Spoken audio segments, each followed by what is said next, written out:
welcome to a surprise unboxing. Why is this a surprise? Well, this game is not even on the market yet. This is a preview copy, or basically a review copy of a game that several people are probably pretty excited about, and from a company that has been, on the lips of several over the well, last several years probably. But this is from Lock and Load, and Lock and Load is in the middle of fulfilling World at War 85, and I've done a video on my unboxing of that, and I've also done several videos on some gameplay and after action and stuff like that as well. And they will be releasing other games, or other games are in the process of being shipped that people have been waiting for a long time. But this one is, not even available yet. But the surprise is it's Point Blank Winter Victory. Yes, people talked about this, or Lock and Load talked about this when this came out. And as you all know, if you follow my channel, and if you're new to my channel, I'll put some videos down below, or links to videos down below, where I've done quite a bit of coverage on this. I've done some unboxing, I did a gameplay, I did a comparison to other games in this genre. Card, small unit tactical World War II card-based type games. And I'll put links to those in the description down below. So this is a very interesting game, card-based. It's kind of a new take on the upfront, not necessarily the same mechanism, but same kind of concept. Again, all that's covered in my previous videos, but this right here is the expansion to it. You're going to need a Point Blank V is for Victory to play Point Blank Winter Victory from Lock and Load Publishing. And so I got the clearance from Mr. Heath himself, who called me up and said, let her rip. So I wanted to get this out to you. I'm not sure when this is going to be available. They are really focusing on the games that are have been paid for and are shipping, and making sure everybody gets their copy. As I said, I've done some videos on showing you that people are getting their copies of the game, so just bear with them. They are coming. I know for several, the check is in the mail is probably not much solace, but it is truly in the mail. And apologize for my voice and some of the sniffles and coughs if I do not edit them out. And I don't edit. So I got out of my sick bed in the middle of winter to bring you Winter Victory. Yes, this is an expansion to Point Blank V is for Victory. Yes, both these are designed by Sean Drulinger, and who is very supportive of this game. If you have any questions about gameplay or mechanics, great point of reference for that. Executive producer is David Heath. And as you see here, complexity is a 5, and solitaire suitability is a 9. Now, if you harken back to my coverage, which has been a while, on V is for Victory, I think this plays better opposed. I enjoyed it playing opposed. It plays well solitaire, but I kind of like the give and take of it being played opposed. But isn't that why we play a game is meant to be played opposed, right? I'm not going to get in that whole debate on what is a solitaire game and what is a game. Looking on the back here, it says in December 1944. Let's go in a little bit closer so you can see all the good stuff there. In some of the most bitterly cold weather experienced on the Western Front, or the West Front, German forces thundered into the snow-covered Ardennes forest, opposed only by a few exhausted Allied troops. German armor and infantry forces raced across the Allied lines and into the countryside. The Allied player is in a desperate struggle to hold the front line and repel all-out German offensive. Point Blank Winter Victory is an expansion module for Lock and Load's Publishing's tactical World War II squad-level card game, Point Blank V is for Victory. Point Blank Winter Victory is for 1 to 2 players and adds exciting new combat units such as the German Tiger, more famously known as the King Tiger tank, and the American M4A3 tank. New terrain and objective cards have been added. Winter Victory contains 12 new scenarios and new rules to add to your gameplay, such as heavy snow, airstrikes, hidden units, and pre-registered artillery fire. This game requires Point Blank V is for Victory to play. And so some of that stuff on there jumps right out at me is there are going to be tiles in this game. Now, you don't need a map for Point Blank. You can kind of have a imaginary grid that is on the table. They do give you some paper maps in V is for Victory that you can, that basically kind of help you with your spacing and know where your cards set. But now they're adding some tiles in here.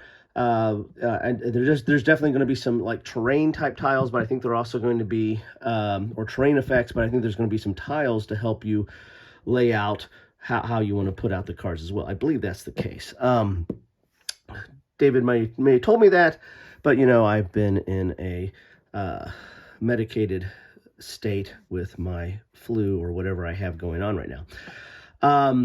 Also, the thing that's exciting here, we see some air cards here. There's going to be air attacks. There's going to be snow or heavy snow that you have to deal with. So they're really stepping up the game and adding a lot more flavor, context, and simulation into the whole Point Blank system here. Unit scales counters represent platoons of units. That kind of fits into my small unit tactical or SUT, which is platoon down to individual.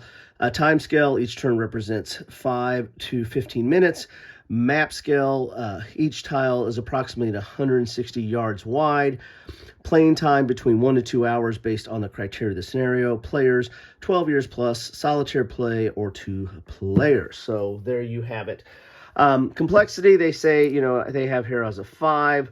I think that's what they said for VS. Well, yeah, it was a 6. So did they dummy it down? I don't think so.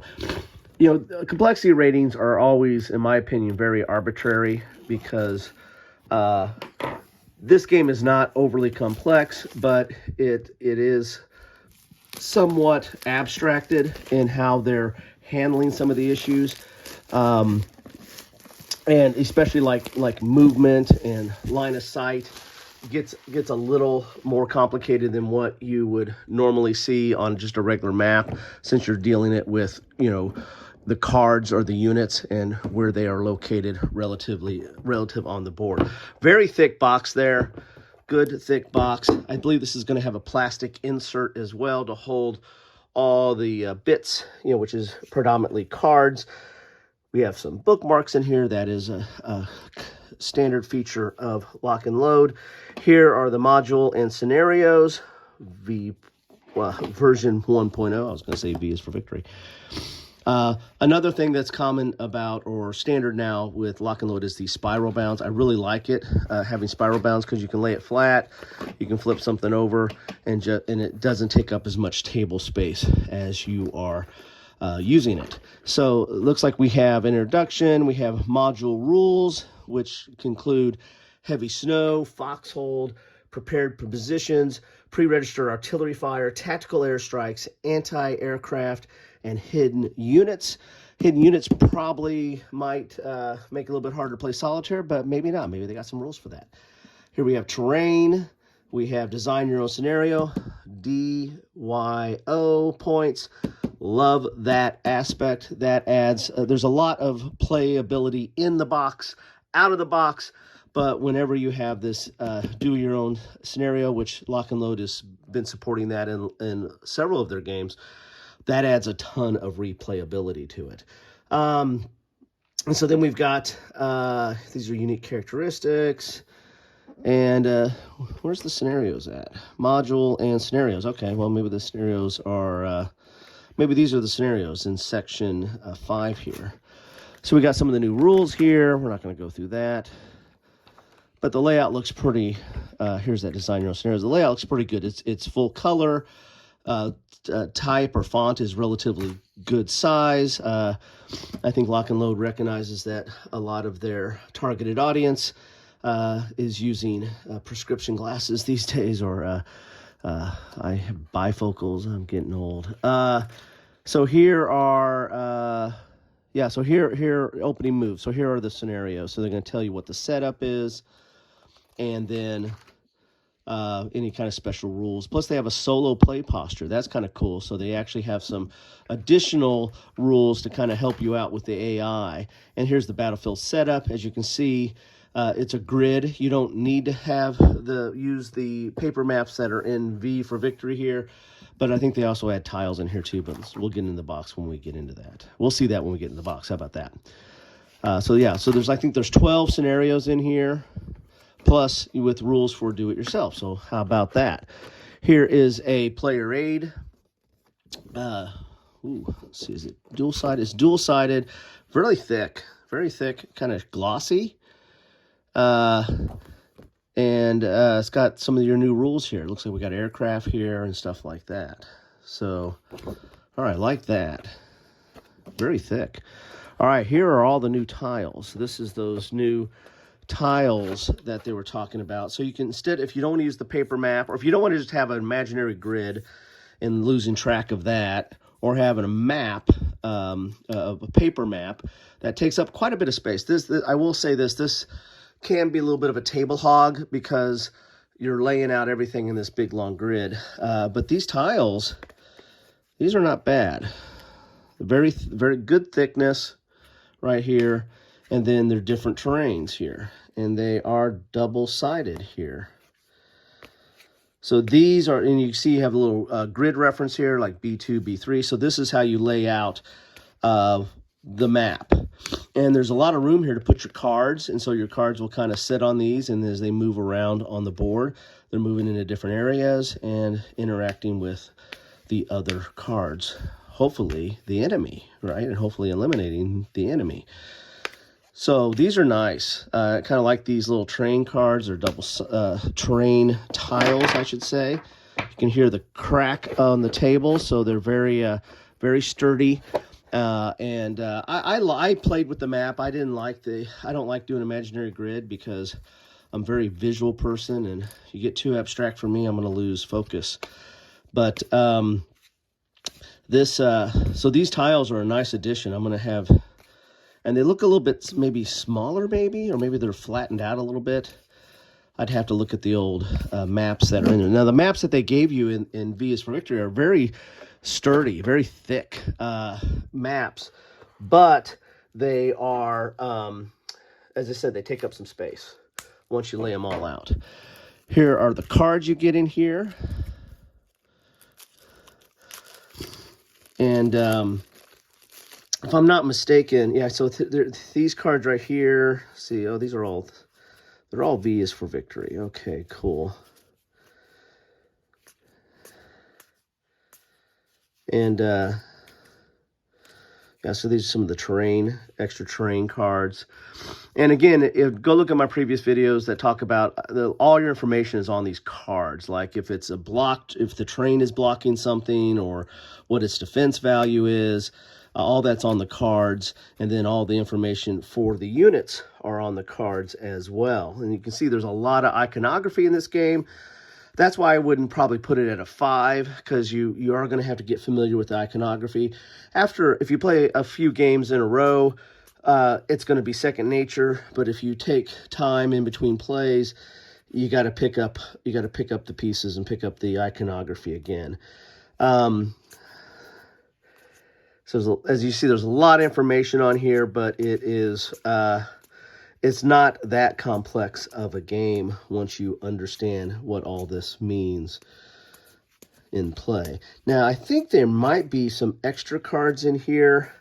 There were some cards, and then I think these might be it. There were some cards in the V is for Victory that didn't have the machine gun or something listed on them. And so they allowed for you can print out like a sticker to put on the actual cards that are in the original set, or you could go to Wargame Vault. I think they might be like $5 and print out the cards. I think some people were like, hey, you got to pay for a mistake. Well, I mean, I've seen a lot of games that, especially magazine games, that a subsequent issue, they're going to give you a corrected counter or give you some errata or whatever. So, I mean, you can make the change for free, or, you know, you can buy the expansion, which if you're a fan of V is for Victory, you're probably going to buy this expansion anyway, so you're going to get those cards in here. So I see that as a positive. Some might see it as a negative, but then again, you can't please everybody. So here's some of these airstrikes here. Kind of interesting how that works out. Okay, so those are the new cards. So not a ton of new cards, but you're getting new scenarios and you're getting some new rules that these cards will fit into. Again, V is for Victory. You need to have that to play. So this truly is an expansion. This game right here is not a standalone. You need to have the expansion, and all the pieces in here kind of augment it. And not only are they adding new cards for the new scenarios and some new rules, but you also have this new tile feature, so it gives you yet a third way to play the game. You could just use an imaginary grid, you can use the paper maps, or you can use these tiles. So always thinking, right? I don't know. I'd be interested to see what people like best. As I said, I always use the maps. I'm going to try out these tiles and see what I think about this. And here are some of the smaller cards that are mainly like weapons. Like this is a foxhole, which I think is a new rule. Here's a potato masher, right? And then you got some machine guns here. And a prepared position. I don't know if that's a new one or not. It might be. So you got some new things to augment the normal gameplay here. So anyway, so that is all that you get in the box there. I don't think there's anything underneath there. And no, sometimes I like to look for a little surprise. But there you have it. And now I will tell you, I do not know when this is going to be ready. They are really focused on getting the games that have been purchased and promised, and having them delivered. And so I think they're pretty much done with World of Warcraft 5. I think there might have been some snags in Europe, again, not to their fault, but to, you know, European shipping and what have you. But I think they're getting those out, and then they'll do the next game, which is the Napoleonic game, and then of course Stuka is coming out too. So they're really going to focus on that before they, you know, turn their attention to this. But look at this as more of a teaser, a taster. If you haven't ordered any of these games or aren't waiting for any of these games, this gives you something else to drool on here. So anyway, there you have it. This is what you get in a box of Point Blank Winter Victory. Again, a very interesting mechanic. I think it harkens back to Up Front, and it's card-based combat at a tactical level, at a small unit tactical level. And again, I've done some videos where I really kind of compare a lot of those aspects, so I'll put links to those as well. Anyway, that's enough. I got to go get some meds and go to bed. So here you have it. Point Blank Winter Victory. Be on the lookout for it. Take care.